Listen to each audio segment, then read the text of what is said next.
কালো জাম মিষ্টি বানানোর জন্য 1 কাপের মতো গুঁড়ো দুধ নিয়ে নিছি, 2 স্পুনের মতো ময়দা নিয়ে নিছি, 2 স্পুনের মতো কাঁচা সুজি নিয়ে নিছি,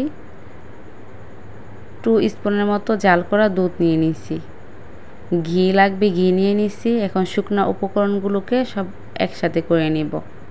প্রথমেই দিয়ে দিলাম গুঁড়ো দুধ, দিয়ে দিলাম সুজি, ময়দা, আধা স্পুনের মতো বেকিং সোডা।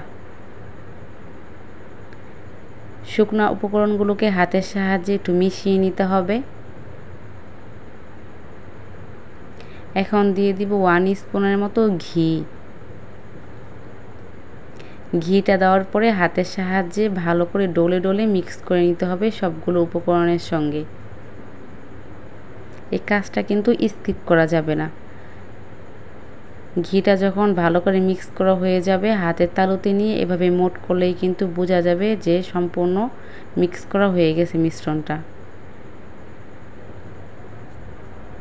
আগে থেকে জাল করা কিছুটা পরিমাণে দুধ দিয়ে দিলাম। দুধটা কিন্তু একেবারে দেওয়া যাবে না, অল্প অল্প করে দিয়ে দিতে হবে আর ডোটাকে মেখে নিতে হবে। এখানে কিন্তু অনেকে দুধের বদলে ডিমও ইউজ করে, দুধটা ইউজ করলে সবচেয়ে বেশি ভালো হয়। ব্যাক ক্যামেরায় ডোটাকে বানিয়ে নিয়েছি। ডোটা দেখতে কিন্তু একেবারে নরম মনে হলে পরবর্তীতে কিন্তু হালকা একটু শক্ত হয়ে আসবে। এখন হচ্ছে মিষ্টিগুলোকে বানিয়ে নেওয়ার পালা। এজন্য 2 হাতের তালুতে কিছুটা পরিমাণে ঘি মেখে নিলাম, কিছুটা পরিমাণে ডো নিয়ে নিলাম। ডোটাকে নিয়ে দেখুন হাতের 2 হাতের তালুতে নিয়ে কীভাবে করে মিষ্টিটাকে বানিয়ে নিচ্ছি।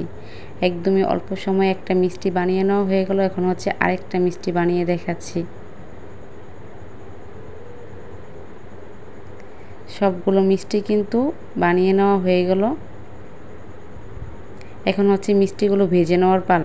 মিষ্টিগুলো ভাজার জন্য পর্যাপ্ত পরিমাণে তেল দিয়ে দিছি কড়াইয়ের ভিতরে।